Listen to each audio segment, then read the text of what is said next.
Olá pessoal, bom encontrar com vocês.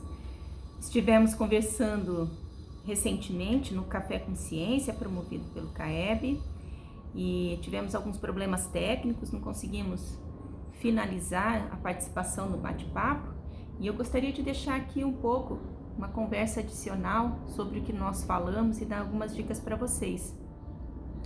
Eu estava falando com vocês exatamente sobre essa relação que existe entre a questão da pandemia, esse problema sanitário com o qual nós estamos lidando hoje, e os problemas ambientais. Então as duas coisas estão muito relacionadas.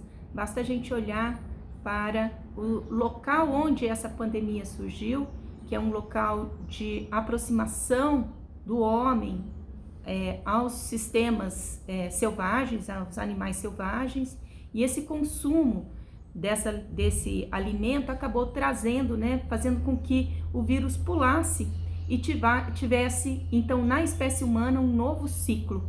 Então, tudo isso começou dessa relação desarmônica do homem com a natureza e, na verdade, isso pode acontecer novamente a qualquer momento, né? Então, nós estamos numa situação também de crise ambiental global, estamos próximos de um colapso ambiental, onde várias informações que nós vemos mundo afora sobre desmatamento na Amazônia, queimadas no Pantanal, outras áreas de pesca, sobrepesca, sobre uso exacerbado dos recursos naturais, estão levando todos nós, enquanto humanidade, a um colapso que nós precisamos parar e pensar.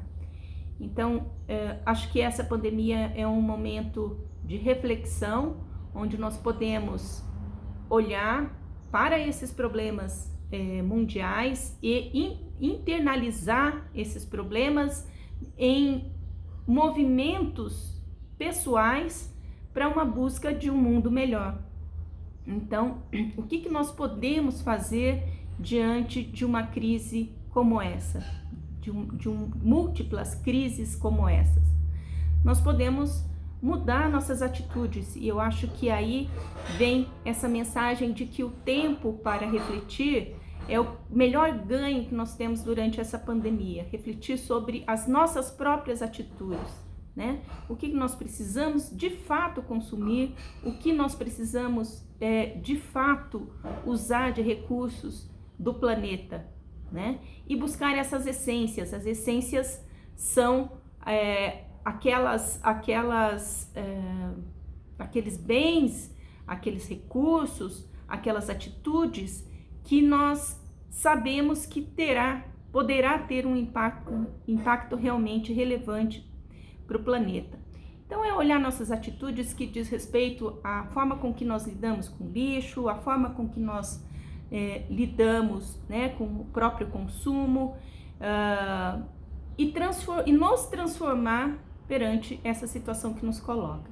Então acho que é esse o grande aprendizado que nós podemos tirar desse período de quarentena, nesse período em que não podemos nos encontrar pessoalmente.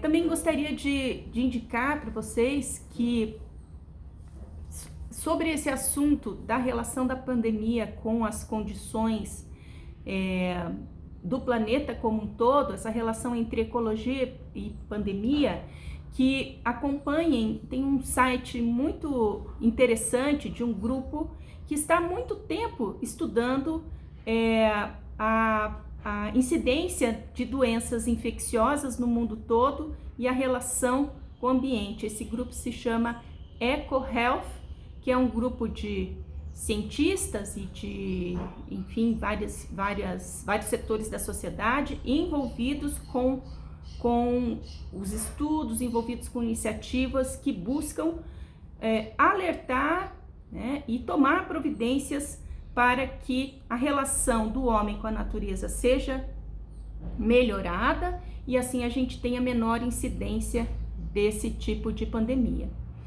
Uma outra dica que eu gostaria de deixar para vocês é que acompanhem, né, o que acontece mundialmente sobre as questões ambientais globais, né, o que acontece na Amazônia, o que acontece no Pantanal, mas não deixem de olhar também para o que acontece aqui na nossa sociedade, aqui na nossa cidade, aqui no nosso estado, né? Então, aqui, muito próximo de nós também estamos nos deparando com vários problemas ambientais, por exemplo, a questão da seca, né, a escassez de água com que nós estamos lidando atualmente. Se interem dessas informações que ocorrem ao nosso redor e tentem se envolver, né? Eu acho importante que um estudante de biologia esteja ciente do que acontece na sua sociedade, além, claro, do que acontece no mundo, né? Mas às vezes nós fechamos os olhos para as coisas que estão muito próximas, por exemplo, a questão da exploração madeireira da araucária, que é uma espécie ameaçada, a questão da seca, como eu falei, que é uma questão bastante regionalizada, né? E a dica de leitura que pode auxiliar a compreensão e acompanhar o que está acontecendo é o jornal Observatório Justiça e Conservação, que é uma ONG aqui de Curitiba, que está envolvida em denunciar grandes ameaças que acontecem aqui no estado, né? Então, acho que um estudante bem inteirado do que acontece é um estudante que é capaz de se preparar melhor profissionalmente, é capaz de interagir e atuar socialmente de uma forma muito mais relevante, que eu acho que no fim todos nós buscamos isso nas nossas atitudes diárias, não é? Então, um grande abraço para vocês, fiquem bem e em breve nos encontraremos novamente lá no setor de biológicas. Tchau, tchau!